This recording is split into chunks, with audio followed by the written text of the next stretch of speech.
Hey guys, it's DT back with another big statue unboxing. Today we are taking a look at one of my most anticipated Batman statues. This is the Prime 1 Studios Batman Hush Batcave version deluxe edition with the bonus portrait. That was a long title. Yes, one of my most anticipated pieces. I love the Prime 1 Studios Batman Hush line. I think if I had to only collect one Batman statue line, the Hush line would be the one. It's based on the artwork of Jim Lee. I have the original Prime 1 Studios Batman Hush. I picked that one up around the same time they announced this guy. This one is blue, so I opted for the black variant. That one had a crouched over pose, so I don't think it's gonna fit in as well as this guy is. Right now I have him displayed really high up in my office and he looks great. So today we're taking a look at the new guy on the block. This one is the deluxe version that comes with some extra portraits and switch outs, and it also has the bonus head since I ordered this day one from the Prime 1 Studio store. So I'm really excited to check this out, so let's get on to the unboxing. All right, so let's start off with the big box. So on the top, it looks like we have our instructions, also the contents. Got some material on some future pieces. I actually have this one on pre-order right now. Carefully take out from the top and bottom at the same time. Let's see what we have here. Okay, and here's what we get in that top layer. We've got Batman's legs, a few of his hands, and a whole lot of bats. Here's a look at one of the bats. I won't waste your time and show you guys all of them right now. We'll see them up close later. Pretty nice detail on that bat. All of them are a little bit different. This guy right here has a little key on his butt. Here are the bat legs. Give you a quick look at that. See some nice texture in there. And one of the cool things on the statue is the use of cross-hatching, which is a drawing shading technique where they use these lines right here, usually in 2D art, to depict shadows. As you can see, it's right there on the back of that muscle. From far away, it does give that cool comic book shading look. We've got that all down in his boots and the rest of his legs as well. It's going to attach to the torso with this very large key, square metal peg there. On the bottom we've got one foot with some tread. The other one has some too, but it also has the big metal key as well. Pretty solid looking connections there. And then we've got a few different hand switch outs. A left hand holding a batarang. We've got a left hand in a closed fist. And then we've got a left hand holding a little metal object in there. Let's see what we have underneath. Okay, and here's what we have in the bottom layer. It's basically Batman's torso attached to his cape. We also have one of the headstands. You guys know how I feel about having these headstands and how awesome they are. This one comes, I think, with a few of them, so we can display the extra portrait. On the bottom here, it says Batman Hush Batcave version. I think this might be part of a computer. Here's another one of Batman's gadgets. Here we have a computer screen. It's got warning. I see the Batmobile, a map. Here's a look at the back. In here is the battery compartment. Looks like we're gonna need 2 AAA batteries. And then we've got this massive cape. As you can see, it comes extra wrapped up there in his arm. I thought it was interesting how his cape comes attached to his body. I think that's the first time I've seen that. Most of my Batman statues have a removable cape. I love the colors on this thing. We've got his right arm all attached, so no switch outs there. Of course, he's holding the cape. Here's a look at the back of the cape.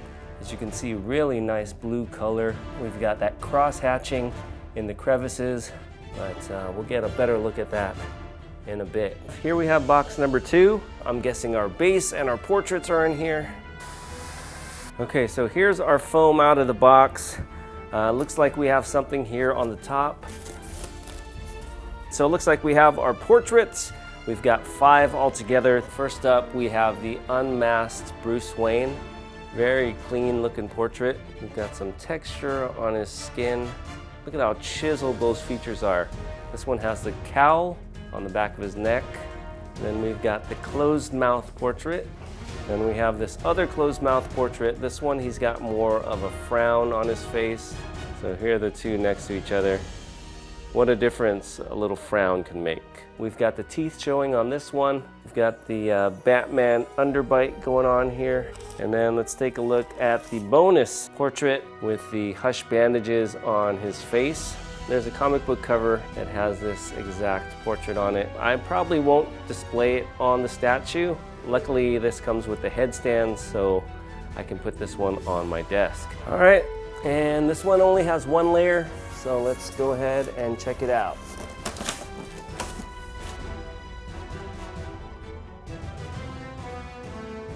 And here is our base, and it is a massive one at that. We also get two more display stands, identical to the other one. Let's see how heavy this thing is. It's not as heavy as some of those Transformers bases, but big enough to support this statue. And here is a look at the bottom. They made 999 of this DXS version. Yeah, this is kind of awkward to hold. Let's go ahead and get all these pieces on the table and we'll put this thing together.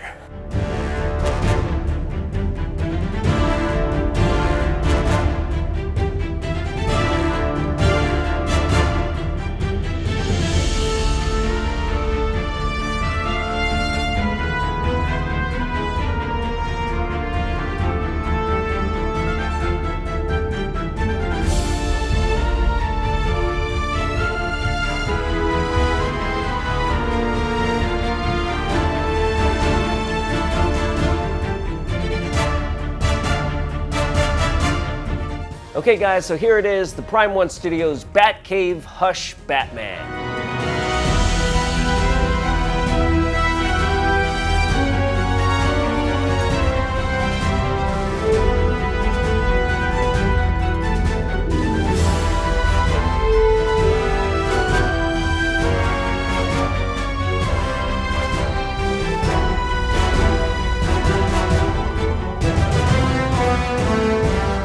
So it's time to take a look at this big guy. I have to start off by saying that I am very impressed. This is definitely the quintessential Batman in my collection. I think it tops all the other Batman statues that I own. It's big, it's detailed, it's based on actual comic book art. I might have a few little nitpicks that we'll go over in a bit, but first let's talk about the assembly of this thing. It was a pretty straightforward assembly. There aren't a whole lot of parts when it comes to Batman. We had his legs that fit in very nicely. We can see a little bit of the key under his heel on his front leg, right over the grill area. However, it's very minimal, and I think it's only because we have this indentation with these vents. But everything's really solid. Then we have Batman's torso that was already attached to his cape, which I think will add greatly to the support of this thing, since the cape comes pretty far out in the back and there's nothing really to support it. Then I went and assembled the little computer. Very easy, we just put the little arm in and then the screen on top of that. Now the tricky part about the assembly was these bats. Now I suggest you leave the bats in the styrofoam packaging until you start assembling this thing, because each one has a number that corresponds to the directions. Now the ones here on the base were pretty easy. They just key into the little stalagmites. This guy keys into the cape. There's another one that keys into the cape and the computer over there. The tricky ones were the bats in this cluster right here. We had bats that keyed into other bats that keyed into other bats, and as you can see, they're kind of flying in all different directions. The whole thing kind of moves a little bit. It's not the most solid thing. Each of the bats has a magnetic key. I had a few of them that were a little on the loose side. Luckily, they're made out of a lightweight material that has sort of a flex to them. So if they were to fall, hopefully they just slide down this cape and kind of just bounce off the ground. And then I just stuck the extra portraits on the headstands. There is a little grappling hook that you have to key into Batman's fist right here in the front. But that's pretty much it for the assembly. Let's go ahead and take a closer look at the statue. So starting off here with the base, what can I say? It is the Batcave. We've got all these little stalagmites growing out of the ground. We've got a nice metallic floor that Batman's stepping on. It's got all these little battle damage scratches on it, but I love how it's incorporated in there with all these little cave elements. We've got bats flying all over the place. Now, one of the criticisms with the past Hush line was that some of the bases were a little bit plain, a little bit monotone. But here I think they did a pretty good job with the colors. I mean, there isn't a whole lot of color in a cave, but there is a lot of detail and dimension in this cave scene. Moving on to the metal platform, we have some detail there on the floor as well, with the little rivets, the little metal conduit that runs out of the computer into the floor. We've got this cool looking venting. There's like this big device here in the front, and then behind that we have our computer. Now the computer was an area of concern to some. A lot of people said it was too small and didn't scale correctly to Batman, and I have to sort of agree with that. I think the screen itself looks great. It could be a touch screen or just a monitor of some sort. Got the bat symbol warning, a little map to let Batman know where he needs to head off to. Sculpt looks pretty good. Now I think where the problem lies is in this lower portion right here. Obviously this is very close to the ground, yet we have all these little sliders, buttons, some kind of control pad, little displays. And the big problem with that is that Batman would have to get down on his hands and knees in order to press those buttons or see those displays. I think the solution would have been to do away with all those little buttons and screens, add in some other details, just other type of mechanical elements that don't require an input. Or maybe you can use your imagination and one of those buttons kind of lifts the whole thing out of the ground when Batman wants it to be higher. Yeah, that's what I'm going with. Luckily, the rest of the statue kind of draws you away from that. The screen lighting up is very cool. There's a little button here in the back. We just press it and the whole thing turns on. Now there are a few options with the computer. One of them is to remove it completely. Of course, you are left with the controls down there. You cannot remove that. You can have a shorter computer, which makes less sense to me. But if for some reason you don't want that big screen there, but you still want it, you can put it down like this. The angle of the screen kind of doesn't make sense. It's even harder for Batman to see this way. So moving on to Batman, this guy looks amazing. It looks like he jumped right off of the comic book page. We've got a very nice blue that just pops off of this gray base. There is a lot of texture and detail in his suit. I want to say more than the previous version. The way his suit fits on his body and kind of bunches up in places is very similar. However, this time they added some of this cross-hatching that I talked about earlier. I think it's pretty cool. I think it adds to that whole comic book appearance. The only negative is that the rest of the line, at least the older pieces, don't have that. I think all the other pieces pretty much just relied on traditional paint shading. However, I know Nightwing does have some of this cross-hatching, so maybe it's just the direction they're taking the line. But I think this guy is still going to pair up pretty well with the other pieces. So right now he's set up with everything you get in the regular edition. He's got the clenched fist and he's got the stern look on his face. And I actually think this is the best look if you're going for comic book accuracy. Now the artwork that this statue was based on is a moment right after Batman has been stitched up by Alfred. He's been in a big fight and he is going off to plan his next move. He's looking very determined. He doesn't have any weapons in his hand. And I think this is just an awesome looking pose. Now we do have a couple hand switch outs. So if you don't like the fist and you want something more exciting, like a batarang, we have it. Now usually when there's an option with a weapon, I go with that over the bare hand. However, in this case, he is in the Batcave. He's not really looking to fight anybody at this particular moment. So having that batarang in his hand kind of doesn't really make much sense. So let's go ahead and switch that out now. We have a grappling gun. Again, it looks kind of cool that he's got a weapon or some kind of gadget in his hand. So I like it when characters hold weapons and they're being used. However, just kind of casually holding this thing by his side doesn't get me too excited. It is there to show you that Batman is cool, he has cool technology. I think I'm going to go with the more simplistic look with the bare hand. So we got all the little folds in his costume. His thighs are extremely muscular, and then we can see up here on his torso some well-defined abs. He's got the big black Batman symbol there on his chest. He's got some nice deltoids, the biceps, triceps, all that good stuff. He's got the big utility belt. The yellow on that pops out nicely. Same great detail on his gloves. So as I'm looking at this, I just noticed that one of the hands is a different color than the other. The paint doesn't really match from the left side to the right side. At first I thought it was just the lighting, but if I put them next to each other, you can see that the removable hand is a little bit darker, maybe a little bit more glossy. The cape itself is really cool with all these Hush pieces. We have these really large capes, super dynamic. Here we have Batman kind of pulling down one side of his cape, making the bottom of it fly in the air. The rest of it kind of is just flowing behind him as he is walking forward. A lot of great detail and texture in there. We have the matching cross hatching all over the place. And again, I love the different shades of blues and grays and blacks in there. Give it some really nice dimension. Then we've got the bats. So the bats are really cool. I think they add a lot to the scene. You can display them without the bats. There's just going to be a keyhole wherever you remove one.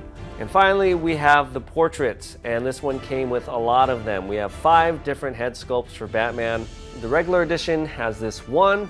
The deluxe has 3 additional ones, and the bonus edition has this one right here, which is the Hush bandage portrait. I think it looks really cool. It's got the bandages on one side. We can see Batman's eyeball through the cowl, so it's not whited out, and it matches up almost identically to the cover art by Jim Lee. It's been a while since I read Hush. I think it came out in the early 2000s, but I don't believe Batman ever appeared like this in the comic book. It was just on that cover art, or maybe it was in some kind of nightmare scene. And on the statue, it looks pretty cool. The only thing is the bandages are just on his face. I don't really know if this makes a whole lot of sense on the statue. Now on the bust, however, it looks really cool. And if you have the graphic novel that has the cover of this, it would make a very nice display piece with that. Next up, we have the unmasked portrait. I think this one looks really cool as well. Definitely makes a lot of sense here in the Batcave, where Bruce Wayne is not afraid to show his secret identity. Again, very nicely sculpted face. Fits in very nicely with Superman. They almost look like brothers. And if you're displaying this piece in a room with a ton of different Batman statues, which I know some of my friends are, this might be a good option because it's definitely different. You don't have to have a cowled Batman on every statue. And this one makes the most sense to have an unmasked portrait. Where I'm displaying it, I think he needs this cowl. I'm gonna have a lot of people coming by checking this piece out. And they could probably figure out it's Batman, but nothing says Batman like the Batman cowl. All right, and then we have this one right here. This is kind of a smirking portrait. He's kind of got this little grin on his face, slightly less stern, a little more determined maybe, but also a cool option. Now the set only came with 3 additional headstands. I think since these two are very similar, I think one of these guys is going in the box or the drawer for safekeeping. But the last portrait right here, we have Batman kind of gritting his teeth. Normally I love the screaming or teeth portraits, but in this case, you know, he is just kind of in the Batcave. I kind of like the mouth closed. He's not really in the process of fighting anybody or doing anything that would require a lot of effort on his part. So I probably won't display it with the teeth. But having these 3 little mini busts on the stands, I think is awesome and reason enough to get the deluxe version. Even if you're perfectly fine with this display, which I am and probably will display this most of the time, I love having these extra little portraits. And we can't forget these as well. And for those of you guys that are interested in knowing what the new portraits look like compared to the original Batman Hush, I've got my black version OG Batman Hush portrait right here. As you can see from the side-by-side, the Batcave portraits are a little smaller than the original. Batman's got a leaner face. It lacks the 5 o'clock shadow that the old one had. The little bat ears on his cowl are much longer and pointier on this one. There's also a lot more detail in the cowl, and I have to say I like the new one a lot better. Okay, so there you have it. That was the Prime 1 Studio Batman Hush Batcave version. Awesome statue. Came out better than I expected. Personally, I like this one a lot better than the original. That one was still pretty cool, but this one definitely will fit in my collection a lot better, being that Batman is more upright pretty much has everything I would want in a Batman statue.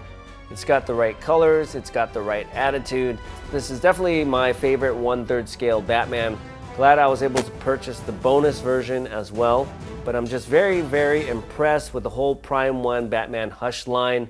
I think it is the best 1/3 scale Batman line out there. So they've got Nightwing coming up. I'm hoping they do a Catwoman. I've got my fingers crossed for that one. As always, let me know what you guys think in the comments down below. Thanks for watching, and we'll see you guys next time.